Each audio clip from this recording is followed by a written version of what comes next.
స్వస్తిక్ multi speciality hospital Karimnagar లో చికిత్స ఏదైనా అత్యవసర వైద్య సేవలు వెంటనే 24 అవర్స్ అందరికీ అందుబాటులో వైద్యం. Swastik multi speciality hospital Karimnagar civil hospital opposite. నమస్తే, welcome to Suman TV Karimnagar.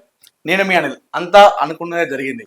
Karimnagar mayor party మారబోతున్నట్టుగా వచ్చినటువంటి ఊహాగానాలు, అనుమానాలు నిజం చేస్తూ ఈరోజు కేంద్ర మంత్రి బండి సంజయ్ ఆధ్వర్యంలో కరీంనగర్ మేయర్ సునీల్ రావు గారు బీజేపీ తీర్థం పుచ్చుకున్నారు. అసలు బీఆర్ఎస్ ను ఎందుకు వీడుతున్నారు, బీజేపీలో ఎందుకు చేరుతున్నారో వారిని అడిగి తెలుసుకుందాం. అన్న నమస్తే. కేంద్ర మంత్రి బండి సంజయ్ కేంద్ర మంత్రి అవ్వగానే కరీంనగర్ రావడం జరిగింది. సో అప్పుడు మీరు రిసీవ్ చేసుకొని ఆయనకు పుష్పగుచ్చం ఇవ్వడం జరిగింది. అప్పుడే మీకు ప్రణాళిక సిద్ధం చేసుకున్నట్టుగా అంటున్నారు, అది నిజమేనా? లేదండి, కేంద్ర మంత్రి కరీంనగర్కు చెందిన ఒక పార్లమెంట్ సభ్యునికి కేంద్ర మంత్రిగా అవకాశం వస్తే అందరం కూడా అభినందించాల్సింది. అది బాధ్యత. ఎందుకంటే ఒక చిన్న స్థాయి నుంచి, ఒక కార్పొరేట్ స్థాయి నుంచి ఎంపీ అయ్యి, ఎంపీ నుంచి మంత్రి అయింది కాబట్టి కరీంనగర్కి వచ్చినప్పుడు ప్రతి ఒక్కరు కూడా అభినందించాల్సింది పార్టీలకు అతీతంగా. నేను నగరం మేయర్ను. మేయర్గా నుండి నేను పోయి అభినందన తెలుపకపోతే చాలా తప్పు. కాబట్టి తప్పకుండా పోయినా వారి నాయకత్వం, వారికి అభినందన తెలిపినా, వారి నాయకత్వంలో కరీంనగర్ నగర అభివృద్ధికి సహకారం కావాలనుకున్నా. ఎందుకంటే గత 5 సంవత్సరాలుగా కూడా వారి ఎంపీగా కరీంనగర్ నగరంలో జరుగుతున్న అభివృద్ధి కార్యక్రమాలకు వారి సహకారం ఉంది. కేంద్రం నుంచి నిధులు విడుదలించడంలో కానీ, రాష్ట్రం నుంచి నిధులు విడుదలించడం కానీ సహకారం ఉంది. కాబట్టి తప్పకుండా కూడా మా బాధ్యతగా కరీంనగర్ నగర మేయర్గా వారిని కొనడం జరిగింది. ఓకే, బీఆర్ఎస్లో మీరు చేరుకోగానే పార్టీ మిమ్మల్ని అక్కున చేర్చుకుంది, మీకు కార్పొరేట్గా అవకాశం ఇచ్చింది, అదేవిధంగా మేయర్గా మిమ్మల్ని చేసింది.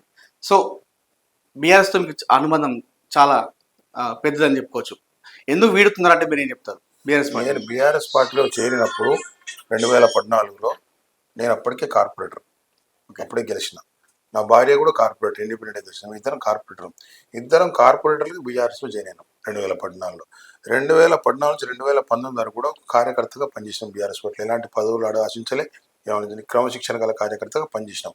2018లో బీఆర్ఎస్ పార్టీ గెలుపులో కావచ్చు, 2000 అన్ని ఎక్కడ ఇన్ఛార్జ్ ఇచ్చినా, ఎక్కడ పోయినా పనిచేసుకుంటూ వచ్చినాం. ఆయన గుర్తించి పెద్దలు వినోద్ కుమార్ గారు, నాకు మేయర్ అవడానికి కారణం వినోద్ కుమార్ గారు నా శ్రమను గుర్తించి కేసీఆర్ గారికి సిఫారు చేయడం వల్ల నాకు మేయర్ పదవి వచ్చింది. లేకపోతే నేను మేయర్ అయ్యే అవకాశం నాకు లేదు. నేను ఆ జీవితం అంతా కూడా వినోద్ కుమార్ గారికి నా గుండెల్లో నేను దేవుని తర్వాత ఆయన పూజించుకుంటాను. కానీ నేను ఎక్కడ కూడా బీఆర్ఎస్ పార్టీకి అనుకూలంగా పనిచేసిన. ఇప్పుడున్న పరిస్థితుల వల్ల కరీంనగర్ నగరంలో జరుగుతున్న డెవలప్మెంట్ ఆగద్దు కాబట్టి, ఈ అభివృద్ధి అనేది కొనసాగాలి కాబట్టి బండి సంజయ్ గారి వల్ల అభివృద్ధి కొనసాగుతున్న నమ్మకంతో బీజేపీలో జాయిన్ అవుతాను.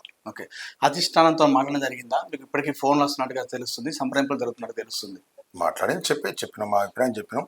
మాకు బీఆర్ఎస్ పార్టీ మీద ఎలాంటి వ్యతిరేక ఆలోచన లేదు. బీఆర్ఎస్ పార్టీ నాకేం అన్యాయం చేయలేదు, తప్పు చేయలేదు. ఇప్పుడున్నా నేను ఒకటే, నా కరీంనగర్ నగరంలో పుట్టిన వ్యక్తిగా, కరీంనగర్ నగరంలో పెరిగిన వ్యక్తిగా, కరీంనగర్ నగరంలో ఉండే వ్యక్తిగా కరీంనగర్ నగరంలో అభివృద్ధి కొనసాగాలి. ఈ జరుగుతున్న అభివృద్ధి కొనసాగాలి. గత 5 సంవత్సరాల్లో కరీంనగర్ నగరంలో ఇంత అభివృద్ధి జరిగిందని కళ్ళ ముందు కనబడుతూ ఉన్నది. ఆ అభివృద్ధి కొనసాగాలి. అది బండి సంజయ్ గారి వల్ల సాధ్యమని చెప్పి బీజేపీలో జాయిన్ అవుతాను. ఓకే, బీఆర్ఎస్ లో అన్ని పదవులు అనుభవించిన తర్వాత మేయర్ సునీల్ రావు గారు ఈరోజు పార్టీని వీడుతున్నారు. వెన్నుపోటు రాజకీయాలు చేశారు. వినోద్ కుమార్నే వెన్నుపోటు వేసినటువంటి సునీల్ రావు పార్టీకి ఎందుకు వెన్నుపోటు పోవడం అన్నట్టుగా కొంతమంది నాయకులు సోషల్ మీడియాలో చెప్తున్న పరిస్థితి. వాళ్ళకి తెలియదు పాపం. నేను 2000 సంవత్సరం నుంచి నేను కౌన్సిలర్గా పనిచేసిన, కార్పొరేటర్గా పనిచేసిన, మార్కెట్ కమిటీ చైర్మన్గా పనిచేసిన. నేను నా భార్య ఇద్దరు కార్పొరేటర్గా పనిచేసినాం. మేయర్గా 5 సంవత్సరాలు పనిచేసిన. ఎక్కడ కూడా మేము పదవుల కోసం పార్టీలు మారేటోళ్ళు కాదు. నేను ఈరోజు కూడా బీఆర్ఎస్ పార్టీకి బీఆర్ఎస్ పార్టీ నాకు అవకాశం ఇచ్చిందని చెప్తున్నాను. కానీ ఇప్పుడున్న పరిస్థితుల వల్ల కరీంనగర్ నగర్ డెవలప్మెంట్ నాకు ముఖ్యమైన ఎజెండా, పార్టీలు కాదండి, డెవలప్మెంట్ ఎజెండా. బండి సంజయ్ గారు డెవలప్మెంట్ అవుతుందని చెప్తున్నా. కాబట్టి నేను పార్టీకి బీజేపీలో పోతున్నా. బీజేపీ కార్యకర్తగా పనిచేస్తా. నేను బీఆర్ఎస్ పార్టీ నాకు మేయర్ అవకాశం ఇచ్చింది, అందుకు అయితే కార్యకర్తగా పనిచేసాను. నేను పార్టీకి రాగానే నాకు పదవి ఇస్తే రాలే. నేను పదవులు గెలిచి 2 కార్పొరేటర్లు ఉండి బీఆర్ఎస్లోకి వచ్చిన. 5 ఏళ్ళు పనిచేసిన తర్వాత నాకు అవకాశం ఇచ్చారు. అవకాశానికి నేను వాళ్ళ కృతజ్ఞతతో ఉన్న పనిచేసిన. వినోద్ కుమార్ గారికి చెప్పిన, వినోద్ కుమార్ గారికి నాకు ఉన్న అనుబంధం వేరు. వినోద్ కుమార్ గారికి ఇప్పటికీ నా జీవితంలో ఒక గొప్ప వ్యక్తి. నా జీవితంలో నా కుటుంబ సభ్యుల్లో ఒక గొప్ప స్థానం ఉంటుంది వారికి. నేను ఎక్కడో వినోద్ కుమార్ గారికి న్యాయబద్ధంగా పనిచేసిన.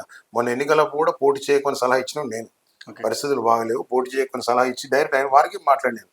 అట్లా విధంగా నేను వెనుక ఒకటి ముందు ఒకటి మాట్లాడే మనస్తత్వం కాదు. ఎవరో చెప్తే మాట్లాడే మనస్తత్వం కాదు. ఎవరన్నా ఆరోపణలు ఇస్తుంటే ఎవరో చెప్తే తెలిస్తే ఒక చేస్తూ ఉన్నారు తప్పితే వాళ్ళు చేసిన వాళ్ళకి ఏం తెలియదు. ఓకే. అంటే కరీంనగర్లో బీఆర్ఎస్ నాయకులు మీ మీద ధ్వజమిస్తున్నారు, బగ్గుమంటున్నారు. దీని మీద మీరు ఏమంటారు? వాళ్ళ గురించి పట్టించుకోను ఎందుకంటే ఓకే. వాళ్ళు ఎవరో కొంతమంది చెప్తే మాట్లాడే వ్యక్తులు. ఓకే. నేను నా కార్పొరేటర్లు నా మిత్రులు ఉన్నారు. కార్పొరేటర్లకు తెలుసు నేను ఏందనేది. నేను వాళ్ళతోటి ఇంత గొప్పగా పనిచేసిన, వాళ్ళు నాతో ఎంత గొప్పగా ఉన్నారు, ఎంత మాకు ఒక కుటుంబం లాగా పనిచేసిన వాళ్ళం. దానివల్ల ఈ అభివృద్ధి అనేది సాధ్యమైంది. కాబట్టి ఎవరు చిన్న చిన్న వాళ్ళు మాట్లాడితే, ఎవరు మాట్లాడిస్తే మాట్లాడదు, నేను మాట్లాడా. నేను మాట్లాడించే వాళ్ళ గురించి మాట్లాడతా అవసరం వస్తే. ఓకే. వాళ్ళతో మాట్లాడిస్తే వాళ్ళ గురించి వాళ్ళతో ఆ విషయం మాట్లాడతా. ఇంకా కంటిన్యూ అయితే నేను చెప్తున్న ఒకటే, నా ఎజెండా కరీంనగర్ అభివృద్ధి. ఓకే. దాని గురించి నేను పోతున్నా.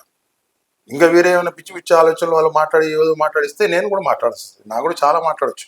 ఓకే. నేను వాళ్ళతో మాట్లాడి నేనే మాట్లాడతాను. ఓకే. కాబట్టి నా ఎజెండా కరీంనగర్ డెవలప్మెంట్. ఓకే. పొమ్మన లేక పొగబెట్టారు అంటే మీరు ఏమంటారు? ఎవరు పోగొట్టలేదు తప్పదు. నేను చెప్తున్నా క్లియర్గా, కరీంనగర్ డెవలప్మెంట్ నా agenda. Okay. Karimnagar development Bandi Sanjay గారిలో సాధ్యమైందని నమ్మిన విశ్వాసం ఉంది. ఓకే. నమ్మకంతో పోతున్నా. ఓకే.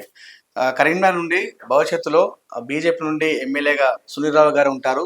బండి సంజయ్ బీజేపీ నుండి దేశ రాజకీయాల్లో చక్రం తిప్పితే, ఇక్కడ రాష్ట్రంలో మాత్రం కరీంనగర్ నుండి సునీల్ రావు గారు చక్రం తిప్పుతారన్నట్టుగా అంటున్నారు బీజేపీలో. నేను బీజేపీలో కార్యకర్తగా జాయిన్ అవుతాను. ఓకే. బీజేపీ పార్టీ ఏది ఆదేశిస్తే ఆ పని చేస్తాను నేను. ఓకే. బండి సంజయ్ గారు ఏది ఆదేశిస్తే ఆ పని చేస్తాను. ఓకే. ఓకే అన్న, బీజేపీలో మీ భవిష్యత్తు ధన్యవాదాలు. Thank you.